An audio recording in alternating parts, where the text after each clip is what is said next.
আলুর পরোটা আমরা বাচ্চা থেকে বড় সবাই কিন্তু এই পরোটা খেতে খুবই ভালোবাসি। কিন্তু এই পরোটাই আপনারা নিরামিষ পদ্ধতিতে কীভাবে করবেন চলুন আমরা দেখে নিই। এখানে আমি বড় দুটো আলুকে কেটে নিয়েছি। এবার আমি সেই আলুগুলোকে প্রেসারে দিয়ে ভালো করে সেদ্ধ করে নেব। এখানে আমার ময়দা মাখাটাও পুরোপুরি হয়ে গেছে। এর পাশাপাশি আমি এখানে একটা তাওয়া গরম করতে দিয়েছি। এখানে আমি দিয়ে দেবো গোটা জিরে, তার সঙ্গে দিয়ে দেবো গোটা ধনে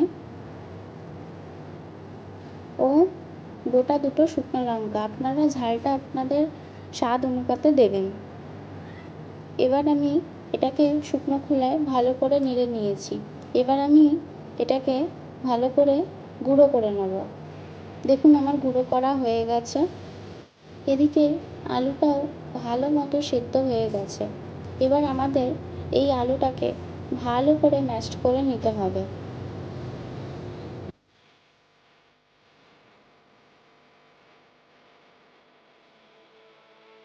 দেখুন এখানে আলুটাকে ভালো করে ম্যাশ করা হয়ে গেছে।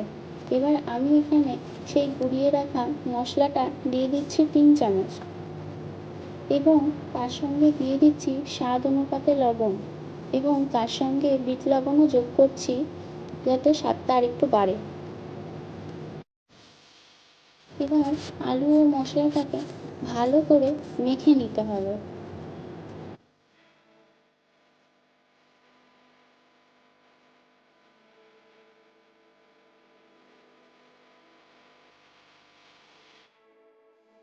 দেখুন এখানে আমার মাখা হয়ে গেছে। এবার আমি ময়দার 4টে লেচি কেটে নিয়েছি। এবার লেচিটা দেখে নেবেন যে কীভাবে আপনাদের পুর ভরতে হবে। ভালো করে আমি লেচিটা একটা বাটির শেপ করে নিয়েছি। নিয়ে ওর মধ্যে যতটা আলুর পুর লাগবে ততটা আলুর পুর দিয়ে ভালো করে সাইডগুলো মুড়ে নিচ্ছি। এবার ভালো করে এটা চেপে চেপে মুড়ে নিতে হবে যাতে ফেটে না যায়। দেখুন আপনাদের আমি আরেকটাও করে দেখাচ্ছি।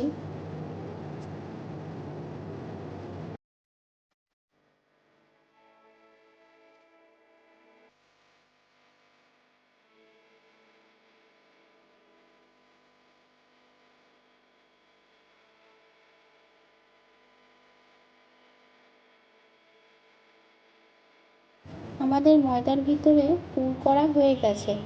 এবার চলুন আমরা দেখে নিই কীভাবে আপনারা আস্তে আস্তে ময়দার ডোগুলোকে বেলবেন। খুব আস্তে আস্তে হালকা হাতে বেলতে হবে। যদি একটু চাপ লাগে তাহলে কিন্তু পুর বেরিয়ে যাবে। তাই খুব আলতো হাতে আস্তে আস্তে এগুলোকে বেলে নিতে হবে।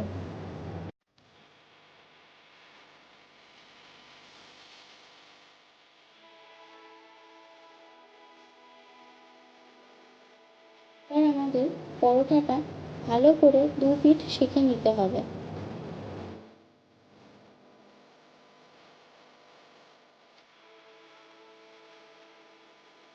আমাদের 2 পিঠ ভালো মতো সেঁকা হয়ে গেছে।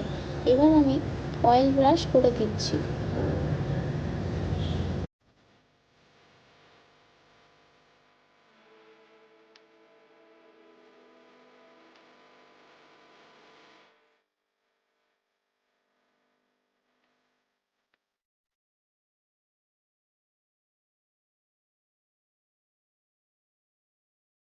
দুদিকে ভালো করে অয়েল ব্রাশ করে দিয়ে এরকম চেপে চেপে ভালো করে সেঁকে নিতে হবে।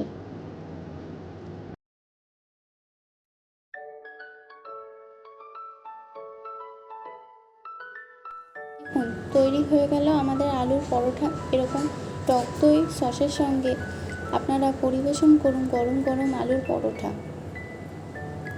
ভালো লাগলে একটা লাইক করে দেবেন। আর এরকমই যদি আপনারা ভিডিও পেতে চান তাহলে আমাকে সাবস্ক্রাইব করে নেবেন। ধন্যবাদ।